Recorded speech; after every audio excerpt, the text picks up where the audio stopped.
खत्म है, लिहाजा कई सारे मुद्दे हैं जो तैर रहे हैं। देश का एक बड़ा भाग है बुंदेलखंड, चाहे वो मध्य प्रदेश का हो या फिर उत्तर प्रदेश का हो।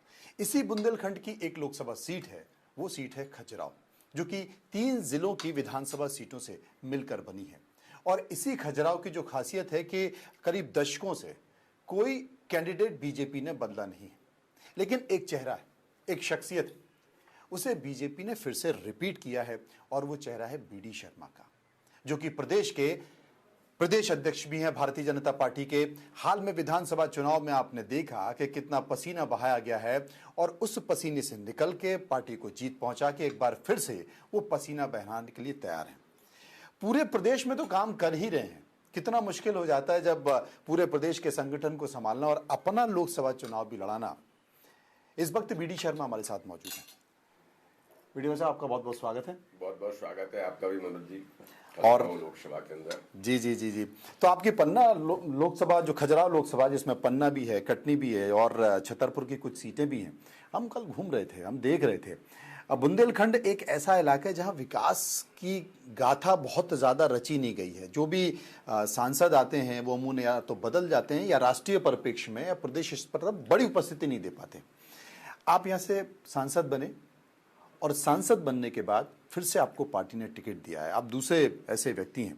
सबसे पहले मैं जानना चाहता हूं कि बतौर सांसद, क्योंकि आपके ऊपर जिम्मेदारियां बहुत हैं, बतौर सांसद आपने क्या उपस्थिति दी है? क्योंकि हमारा जो इंडिया न्यूज़ का कार्यक्रम है वो कार्यक्रम वोट यात्रा का है और न्यूज़ एक्स हमारा जो इंग्लिश चैनल है उसका द रोड ब्लॉग कार्यक्रम है। उन दोनों में कार्यक्रम के लिए आपसे पूछना चाहते हैं कि क्या उपस्थिति आपने दी? मनोज जी, सबसे पहले तो मैं आपका स्वागत करता हूँ कि आप बुंदेलखंड की धरती पर पधारे और मैं अपने आप को सौभाग्यशाली मानता हूँ कि भारतीय जनता पार्टी ने, हमारे नेतृत्व ने मुझे पुनः बुंदेलखंड की धरती पर अपने खजुराहो लोकसभा में पुनः जनता की सेवा का अवसर दिया। और ये आपका बड़ा महत्वपूर्ण प्रश्न है कि जब मुझे यहाँ से प्रत्याशी बनाया था तब मेरे मन के अंदर ये आया कि बुंदेलखंड में खजुराहो लोकसभा के अंदर प्रत्याशी बनाया है, लेकिन मन को संतुष्टि ये थी कुछ काम करने का अवसर इस लोकसभा के अंदर मिलेगा। आज मैं गंभीरता के साथ माननीय प्रधानमंत्री नरेंद्र मोदी जी, जिन्होंने इस मध्य प्रदेश को हमेशा अपने मन के अंदर रखा, और मनोज जी सबसे महत्वपूर्ण बात है कि माननीय प्रधानमंत्री जी ने मध्य प्रदेश को मन में रखा, बुंदेलखंड को फोकस रखा। आज इस बुंदेलखंड की तकदीर और तस्वीर दोनों बदलने का काम अगर किसी ने किया है तो जो अटल जी का सपना था, प्रधानमंत्री नरेंद्र मोदी जी ने कैन बेतवा लिंक परियोजना को 44,605 करोड़ का बजट दे करके टेंडर होकर के उसका काम शुरू हो गया। कभी भी प्रधानमंत्री उसका फाउंडेशन स्टोन करेंगे। ये जो बड़ी परियोजना जो बुंदेलखंड को मिलेगी, जब तैयार हो जाएगा साल 2 साल के अंदर, जब ये प्रोजेक्ट पूरा होगा, मैं ऐसा मानता हूं कि बुंदेलखंड की तकदीर और तस्वीर दोनों बदल देंगी। ये बुंदेलखंड अब सूखा नहीं, हरा भरा होगा। ये बुंदेलखंड अब गरीब नहीं, समृद्धशाली होगा। क्योंकि ये एक प्रैक्टिकल काम बुंदेलखंड के विकास के लिए, जो पानी की सबसे बड़ी प्रॉब्लम थी, आप तो जानते हैं, पानी को सबसे ज्यादा, चाहे वो इरिगेशन का हो, चाहे पीने के पानी की सुविधा हो, इन सारी चीजों पर आज मध्य प्रदेश के अंदर प्रधानमंत्री जी ने बड़ी सौगात दी है। आज मैं देखता हूं कि मैं जहां बैठा हूं, आप पन्ना के अंदर आज हम लोग बैठे हैं। मेरा बहुत संबंध रहा है पुराना। कभी कोई ये सोच नहीं सकता कि पन्ना जैसी जगह पर भी मेडिकल कॉलेज होगा। मेरे संसदीय क्षेत्र में कटनी में भी मेडिकल कॉलेज टेंडर हो रहे हैं, पन्ना में भी टेंडर हो रहे हैं। एग्रीकल्चर कॉलेज की शुरुआत पन्ना के अंदर हो गई और Ayurvedic college, Ayurvedic medical college अब खजुराहो के अंदर अगले सेशन से शुरू होगा। तो चिकित्सा और स्वास्थ्य, मेरे मन के अंदर जब मैं आया था तो मैंने ऐसे घटनाक्रम भी यहाँ देखे हैं कि व्यक्ति को चोट लग गई और व्यक्ति को जबलपुर रीवा लेके भाग रहे हैं, ब्लीडिंग होकर के व्यक्ति तब तक चला गया। ये मन के अंदर बहुत पीड़ा थी। तो मैं बार बार ये प्रयास कर रहा था कि इस क्षेत्र में स्वास्थ्य की सुविधाएं बेहतर कैसे की जाए। तो इसमें एक अच्छा कदम, चाहे हॉस्पिटल्स के उन्नयन हो और चाहे नए हॉस्पिटल्स खोलने की बात हो, तो ये मध्य प्रदेश की सरकार ने भी और माननीय प्रधानमंत्री मोदी जी, ये आपने एक बड़ा विषय बताया, आपने बड़ा विषय बताया, क्योंकि बुंदेलखंड में जब भी कोई बीमार पड़ता था या कोई बड़ी दुर्घटना होती थी तो वो व्यक्ति या तो भोपाल जाता था या ग्वालियर जाता था या फिर दिल्ली के अलावा कोई विकल्प नहीं होता था। यहाँ पर जो बड़ी चीज़ है, शिक्षा का बड़ा संकट रहा है, शिक्षा के लिए बहुत ज़्यादा ऐसे चीज़ें नहीं हैं। लेकिन एक चीज़ और है जो यहाँ पर लोगों को खटकती है, चाहे वो बुंदेलखंड का इलाका हो या उसके ऊपर का इलाका आप चले जाए, रीवा सतना, एक रेल आवागमन को लेकर जो रेल है उसकी कमी लोगों को खटकती है। उसके लिए आपने क्या किया, कुछ शुरुआत की? ये आपने इतना महत्वपूर्ण प्रश्न किया है जी कि रेलवे लाइन को लेकर के एक बड़ी सौगात जो शुरुआत तो उस समय हुई थी, लेकिन खजुराहो से सिंगरौली का जो रेलवे लाइन है, पन्ना से होते हुए जो कनेक्ट करेगा, मुझे लगता है कि उसके काम को गति देने के लिए आदरणीय अश्विनी वैष्णव जी को, जो हमारे रेल मंत्री जी हैं, मैं उनका बहुत आभार करता हूं कि आज उन्होंने खजुराहो रेलवे स्टेशन को या बुंदेलखंड को जो सौगात दी है। मनोज जी, आज वंदे भारत एक्सप्रेस दिल्ली से खजुराहो टूरिज्म को नई एक बूस्टअप करने के लिए उसका बड़ा लाभ हमें मिला है पूरे क्षेत्र को, और वो आपके खाते में जाता है। और वो अश्विनी वैष्णव जी ने कहा कि वो जब आए थे तो उन्होंने कहा था कि बर्ड हेरिटेज है और आइकॉनिक सिटी है प्रधानमंत्री की, यहाँ वंदे भारत हम देंगे। विजिबिलिटी से लेकर के कई प्रकार की प्रॉब्लम्स थी, लेकिन आज वो सौगात मिली और आज आप देखेंगे कि उसके कारण से बड़ा इम्पैक्ट हुआ है। एक बड़ी चीज और है और जी, world class railway station Khajuraho लगभग 250-300 करोड़ का जो देश के चुने हुए रेलवे स्टेशन उनमें से तैयार हो रहा है। पन्ना का रेलवे स्टेशन का फाउंडेशन स्टोन हो गया। तो ये रेलवे को भी एक बड़ी सौगात आज माननीय प्रधानमंत्री मोदी जी ने जो दी है। मैं ऐसा मानता हूं कि मध्य प्रदेश को सर्वाधिक बजट रेलवे के अंदर अगर किसी को दिया है प्रधानमंत्री जी ने तो मध्य प्रदेश को दिया है, और मध्य प्रदेश में किसी को ज्यादा दिया है तो खजुराहो कॉन्स्टिट्यूंसी को दिया। देखिए, खजुराहो लोकसभा जो है उसमें पन्ना जिला आता है, और एक फिल्म में आपने गाना सुना है कि पन्ना की तमन्ना है कि हीरा उसे मिल जाए, और इसलिए यहाँ पर लोग हीरा ढूंढने का काम करते हैं। आपने खबरें भी सुनी होंगी कि किसी को हीरा मिला, 30 लाख का बिका, 35 लाख का बिका। ये इलाका माइनिंग का इलाका है, लेकिन उसका पैसे का विकास इस इलाके में उस तरीके से हुआ नहीं। एनएमडीसी जो कि एक बड़ी परियोजना थी, बंद हो गई थी हीरा निकलने की, जिसमें तमाम तरह की परेशानियां थी, क्या वो चालू करा पाए आप, किस तरीके से? मनोज जी, जब मैं आया था मतलब एनएमडीसी को लेकर के बड़े प्रश्न थे, और ये हमारा पॉल्यूशन, फॉरेस्ट, सर्वोच्च न्यायालय तक जाकर के एनएमडीसी को बंद कर दिया गया। ये बड़ा टास्क था यहाँ की जनता का। पन्ना की पहचान, एनएमडीसी पन्ना की पहचान थी। एशिया का सबसे अच्छा डायमंड कहीं निकलता है तो पन्ना में निकलता। तो ये बड़ा चैलेंज था कि यहाँ के हमारे जनप्रतिनिधि, हम सब लोग मिलकर के कि पन्ना की एनएमडीसी की खदान, ये हमारे लिए चैलेंज थी कि इसे शुरू करना चाहिए। मैं माननीय भूपेंद्र यादव जी जो हमारे वन पर्यावरण मंत्री हैं, उनका भी स्नेह हमारे ऊपर है। बुंदेलखंड आए, पन्ना भी आए, उन्होंने सब देखा। तो जो सुप्रीम कोर्ट के अंदर जिन चीज़ों को हमें परेशानियां आ रही थी, उन सारी चीज़ों का समाधान करके आज मुझे आपको बताने में गर्व है कि एनएमडीसी अब पन्ना का शुरू हो गया है। इस क्षेत्र की जो पहचान थी वो सबने पुनः शुरू किया है, और इसके लिए प्रधानमंत्री जी का और हमारे भूपेंद्र यादव जी का कि उन्होंने हर प्रकार से सहयोग मदद इसमें की है। तो अब सुप्रीम कोर्ट से क्लियर होकर के फाइनली एनएमडीसी की शुरुआत पन्ना के अंदर हो गई। लेकिन आप चुनाव किससे लड़ रहे हैं? चुनाव लड़ने के लिए सामने कोई है ही नहीं। आपको एक जानकारी के लिए बता दूं, मध्य प्रदेश में 29 लोकसभा की सीटें, 29 में से 28 सीटों पर कांग्रेस लड़ रही है, और गठबंधन के लिए एक सीट समाजवादी पार्टी को दे दी, और समाजवादी पार्टी ने अपना कैंडिडेट खड़ा कर दिया। अब वो कैंडिडेट जब खड़ा हो गया तो उस कैंडिडेट का जो पेपर है, जो जमा होते हैं, डॉक्यूमेंट हैं, वो इनवैलिड हो गया, और वो कैंडिडेट भी इनवैलिड हो गया।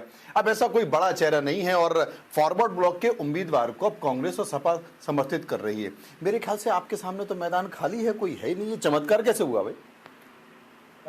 मनोज जी, जिस प्रकार से कांग्रेस ने ये सीट इंडी गठबंधन को दी, सपा को सौंपी, लेकिन ये सारा जो घटनाक्रम सपा और कांग्रेस के जो आपसी विवाद है, विधानसभा में भारी झगड़े हुए, और ऐसे झगड़े नहीं हुए कि आमना सामना हुआ अखिलेश यादव और कमलनाथ जी का। मुझे लगता है उनकी आंतरिक कलह और उनका वकील, उनका आरोप था, उनके वकील ने कुछ ऐसा कर दिया, वकील कांग्रेस का था, वगैरह वगैरह जो भी हुआ हो। लेकिन मैं ऐसा मानता हूँ, बुंदेलखंड की इस धरती पर जो जनता ने आशीर्वाद दिया, उससे घबरा करके पिछली बार ही जनता ने मुझे 4,93,000 से आशीर्वाद दिया था। केवल 173 बूथ 2293 में से केवल 173 बूथ हमारे थे 2019 में। और इस बार जो मोदी जी का आशीर्वाद इस क्षेत्र को है कि G20 देशों की बैठक भारत के अंदर होती है तो प्रधानमंत्री जी खजुराहो को भी सिलेक्ट करते हैं और दुनिया के लोग खजुराहो आते हैं। तो यहाँ की जनता का जो विश्वास प्रधानमंत्री के प्रति है, भारतीय जनता पार्टी के प्रति है, तो ये इनको लग रहा था कांग्रेस एनडीए गठबंधन को कि यहाँ हमारी दाल नहीं गलेगी। लेकिन लोग कहते हैं, वो छोड़ के भाग गए। लोग कहते हैं कि जो कैंडिडेट था गठबंधन का, वो कैंडिडेट आपसे प्रभावित हो गया या आपसे डर गया या कहीं ना कहीं आपके ऑरे में आ गया, कुछ ऐसा है क्या?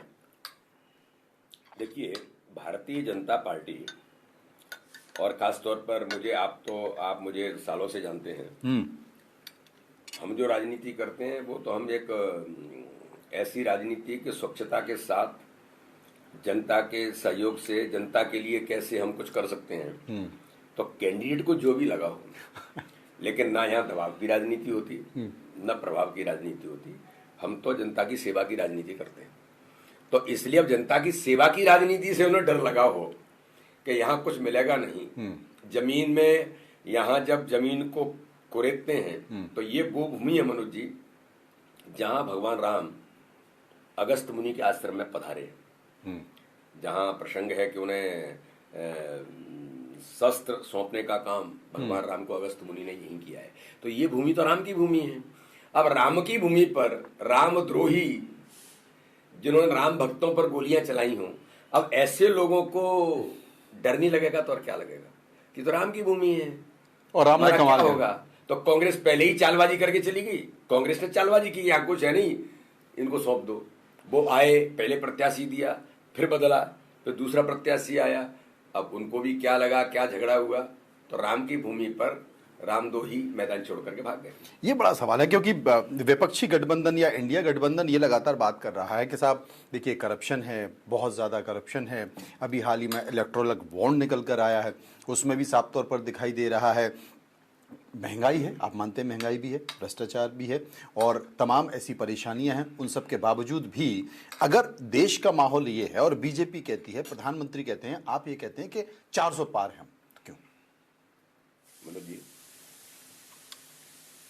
देश की जनता ही तय करती है कि देश का नेतृत्व कौन होगा और देश की जनता लॉजिक के साथ तय करती है। आज भारत के अंदर प्रधानमंत्री नरेंद्र मोदी जी ने 10 वर्षों में जो काम किया है, 2014 का भारत और 2014 के बाद के इन 10 वर्षों का भारत, आज आप देखेंगे कि दोनों दृष्टि से, जैसे आज भ्रष्टाचार की बात करते हैं, कांग्रेस कहती थी कि 1 रुपया भेजते हैं तो 85 पैसे दलाल बिचौलिए खा जाते हैं, 15 पैसे गरीब तक पहुंचता है। ये प्रधानमंत्री ऑन रिकॉर्ड कांग्रेस के राजीव गांधी ने कहा। लेकिन मोदी जी के आने के बाद जब जनधन अकाउंट की शुरुआत हुई 2014 में, आज करोड़ों करोड़ परिवारों को जनधन अकाउंट खोलने के बाद देश के अंदर, इसे गुड गवर्नेंस कहते हैं कि अगर 1 रुपया दिल्ली से चल रहा है आज, तो 1 रुपया ही खाते में जाता है गरीब के। तो गरीब को ताकत तो प्रधानमंत्री मोदी जी ने दी है। भ्रष्टाचार पर लगाम लगाने का काम चाहे केंद्र की योजनाएं और राज्य की योजनाएं हो, आज देश के अंदर एक इस प्रकार का चित्र, हर गरीब के लिए, गरीब को विश्वास है मेरे लिए जो आया है वो मुझे मिल रहा है। चाहे प्रधानमंत्री किसान सम्मान निधि होगी, चाहे और जो हमारी योजनाएं उनके माध्यम से मदद मिलती होगी, तो हर गरीब के साथ प्रधानमंत्री जी ने जो उन्हें जीवन बदलने का अभियान जिसको हम कहते हैं, तो गरीब कल्याण की योजनाओं की ताकत, इंफ्रास्ट्रक्चर और विकास में तो आप देखते हैं कि देश किस प्रकार से आगे बढ़ रहा है। सड़क, बिजली, पानी, ऊर्जा के क्षेत्र में भारत अपने संपन्नता की ओर जा रहा है। सुरक्षा के क्षेत्र में भारत आज, बाह्य सुरक्षा हो, आंतरिक सुरक्षा हो, आज आतंकवाद देश के अंदर कहीं दिखाई नहीं देता। अगर कोई कान फड़काता है तो उसका जवाब सेना सेकंडों के अंदर देती है। ये ताकत किसने दी? प्रधानमंत्री ने दी। तो सक्षम नेतृत्व जब आता है, क्योंकि मनोज जी मैं एक बात आज चूंकि मौका मिला है आपके साथ शेयर करना चाहता हूँ कि सक्षम नेतृत्व आता है तो कैसे परिस्थितियां बदलती हैं। पहले जरा भी कुछ होता था, अरे कम्युनल राइट्स हो जाएंगे, ये होगा वो होगा। धारा 370 जब हट रही थी, जो भाजपा का ड्रीम सपना था, क्योंकि डॉक्टर श्यामा प्रसाद मुखर्जी ने तो बलिदान धारा 370 के लिए दिया, जिस पर जनसंघ बना और भारतीय जनता पार्टी की।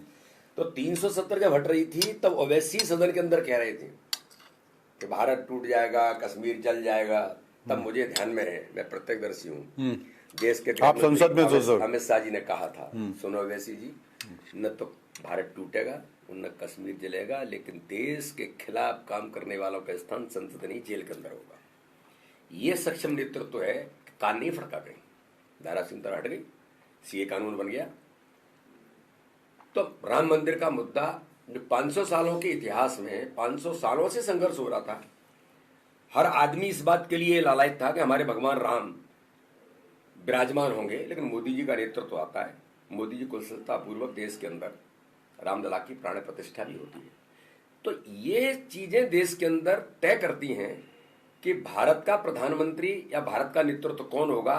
ये विपक्षी गठबंधन जो केवल राम का अपमान, संस्कृति का अपमान या देश के मानदंडों पर प्रहार या भारत से बाहर जाकर के भारत को बदनाम करने का काम करने वाले राहुल गांधी, ये देश जानता है। एक सवाल है, क्योंकि आप बड़े युवा प्रदेश अध्यक्ष हैं और आप ऐसे विपरीत समय में प्रदेश अध्यक्ष बने जब मध्य प्रदेश में लंबे समय से सरकार थी, कई सारे जिसे कहते हैं एंटी इनकम्बेंसी फैक्टर थे, और चूंकि आप युवा हैं और किसी ने सोचा नहीं था कि आपका नाम आ जाएगा, उस वक्त तो आप पार्लियामेंट में थे जब घोषणा हुई, तो जब पता नाम आ जाएगा और आप बन गए, तो लोगों ने लगा कि सफल नहीं हो पाएंगे।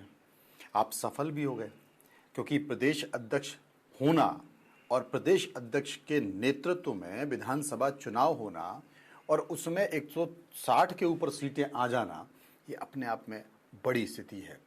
आपको लगा कि इन तमाम विपरीत परिस्थितियों में संगठन को खड़ा करना, मजबूत करना, एंटी इनकम्बेंसी जो लहर है उसको पीछे छोड़ना, कार्यकर्ताओं में एक नया जोश देना, पुराने जो लोग हैं जिन्हें अच्छा लग रहा है, नहीं लग रहा है, उनको भी साथ लेके आगे बढ़ना और सफलता प्राप्त करना, लोगों को अच्छा तो नहीं लगा हो?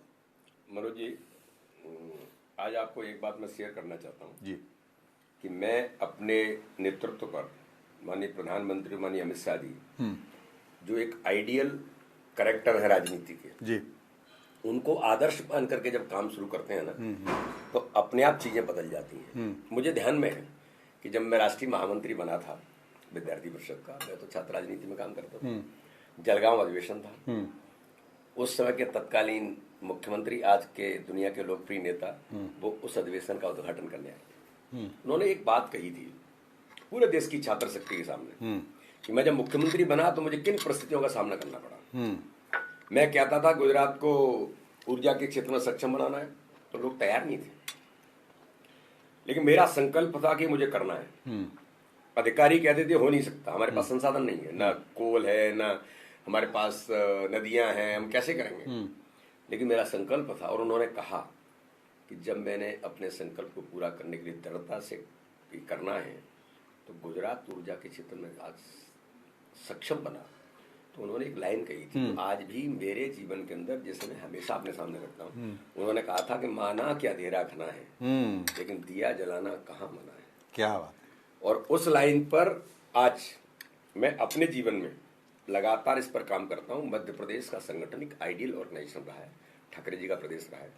मुझे काम जब मिला तब हमने प्रधानमंत्री जी की, अमित शाह जी की, नड्डा जी की इच्छा के अनुरूप प्रत्येक बूथ को मजबूत करना। मुझे विश्वास था, हमने 2.5 वर्ष ठाकरे जी के जन्म शताब्दी वर्ष से हर बूथ को डिजिटल बूथ बनाया, हर बूथ पर पन्ना प्रमुख, पन्ना समिति से लेकर जो 22 प्रकार के काम हमें अमित शाह जी ने दिए थे उनको जमीन पर उतारा था। हम विश्वस्त थे, कॉन्फिडेंट थे कि जमीन पर भाजपा कार्यकर्ताओं ने जो काम किया है, अथक मेहनत परिश्रम किया है, और गरीब कल्याण की योजनाएं प्रधानमंत्री की और मध्य प्रदेश सरकार की योजनाओं का एक बड़ा समुच्चय जो जमीन पर बूथ बूथ पर है, गांव गांव के अंदर है, बीमारू से विकसित राज्य मध्य प्रदेश बना है। ये जनता आशीर्वाद देगी। परसेप्शन बनाने का लोग प्रयास कर रहे थे, लेकिन अमित शाह जी ने जब कमान संभाली और आने के बाद जब वो कार्यकर्ताओं से मिले, तो उन्होंने ग्वालियर की बैठक में कह दिया था, 10 संभागों की बैठक करने के बाद आज मैं कॉन्फिडेंट होकर के कहता हूँ कि मध्य प्रदेश में कार्यकर्ताओं की, संगठन की ताकत के बल पर इतना काम हुआ है यहाँ पर, हम ऐतिहासिक बहुमत की सरकार बनाएंगे। और 150 का आंकड़ा उन्हीं ने दिया था, 150 से ऊपर जाएंगे, ग्वालियर में कहा था। और आज तक का मध्य प्रदेश के राजनीतिक इतिहास का 49% वोट शेयर, जो 10% वोट शेयर पर हम काम कर रहे थे मध्य प्रदेश के अंदर, 8% हमने बढ़ाया सफलतापूर्वक, बूथ सशक्तिकरण, बूथ विजय के अभियान के साथ। तो अमित जी ने उस समय कहा था, तो 49% वोट शेयर मध्य प्रदेश का आज तक के इतिहास का सर्वाधिक वोट शेयर है। लेकिन दूसरे लोग कहते हैं कि साहब लाडली बहना का कमाल था, तो आपने लाडली महिला का कमाल करने वालों को ही हटा दिया। नहीं, देखिए, मैं ऐसा मानता हूँ, भारतीय जनता पार्टी का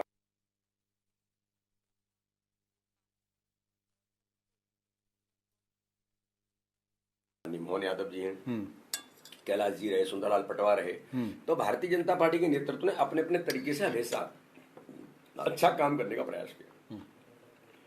गरीब कल्याण की योजनाएं बड़ी ताकत है। मध्य प्रदेश के अंदर प्रधानमंत्री आयुष्मान कार्ड, जिस 5 लाख रुपए का हर गरीब को अधिकार देता है इलाज कराने का, कि कोई गरीब पैसे के भाव में इलाज से वंचित नहीं होगा। 3 करोड़ 62 लाख लोग मध्य प्रदेश के अंदर जिनको 5 लाख रुपए का फ्री का इलाज कराने का अधिकार मिल रहा है। प्रधानमंत्री आवास पंचायत के अंदर कहीं 150, कहीं 200, कहीं 250, उज्ज्वला योजना घर घर के अंदर, तो लाडली बहना घर घर के अंदर। तो ये एक ओवरऑल सबको मिला करके इम्पैक्ट। मुझे लगता है पार्टी ने एक योजना नहीं, और मुझे लगता है पार्टी ने ये भी तय कर लिया है कि भाई जिन्होंने सत्ता सुख बहुत सालों तक स्वीकार कर लिया है, तो अब नए लोगों को मौका दिया जाए, नए लोगों को आगे आना जाए। ये तो मनोज जी आप जानते हो, भारतीय जनता पार्टी विशिष्ट कार्य पद्धति का संगठन है। हमेशा ये विचार चलता रहता है कि आगे क्या होगा, 10 साल आगे क्या होगा।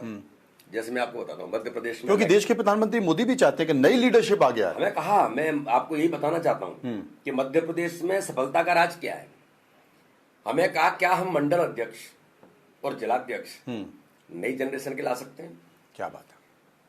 मैं प्रदेश अध्यक्ष बनने के बाद हमारी टीम ने, मतलब मैं अकेले नहीं, हमारी टीम ने मिलकर के विचार किया कि मध्य प्रदेश में हम इसको इम्प्लीमेंट करेंगे। 50 साल से कम उम्र के जिलाध्यक्ष और 35 साल से कम उम्र के मंडल अध्यक्ष, ये आगामी 15-20 साल की भारतीय जनता पार्टी मध्य प्रदेश के अंदर तैयार हुई और हम सफलतापूर्वक इस काम को कर पाए। और इन लोगों ने जो बेहतर मेहनत जमीन पर की, प्रधानमंत्री जी के गरीब कल्याण की योजनाओं के हितग्राहियों से संपर्क अभियान और जमीन पर उतरना और संगठन तंत्र को मजबूत करना, ये विशेषता थी। मैंने कहा कि आइडियल ऑर्गेनाइजेशन मध्य प्रदेश था, इस काम की यात्रा को आगे बढ़ाना था। तो हमने तो यही प्रयास किया, हमारी टीम ने, कि तकनीक का कैसे उपयोग करना, आधुनिक तकनीक के साथ संगठन को पारंगत कैसे बनाना। और अमित शाह जी ने जो यहाँ पर हमें टास्क दिए, चुनाव के दौरान 15 काम दिए थे, उन 15 कामों को जब किया गया और जब वोटिंग के दिन जागरण के अभियान की एक रचना बनाई थी कि 12 बजे तक भाजपा के कार्यकर्ताओं का वोट डल जाना चाहिए।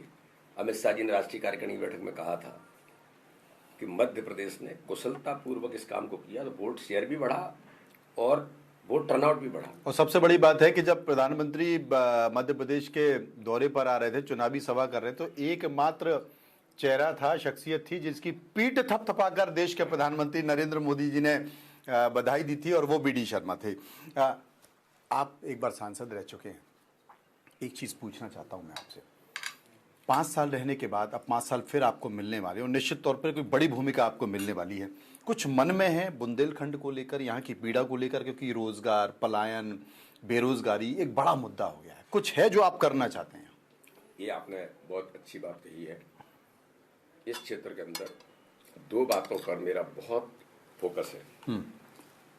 एक तो चिकित्सा और स्वास्थ्य और शिक्षा, जिसके प्रयास हमने कुछ किए, इसको और स्ट्रांग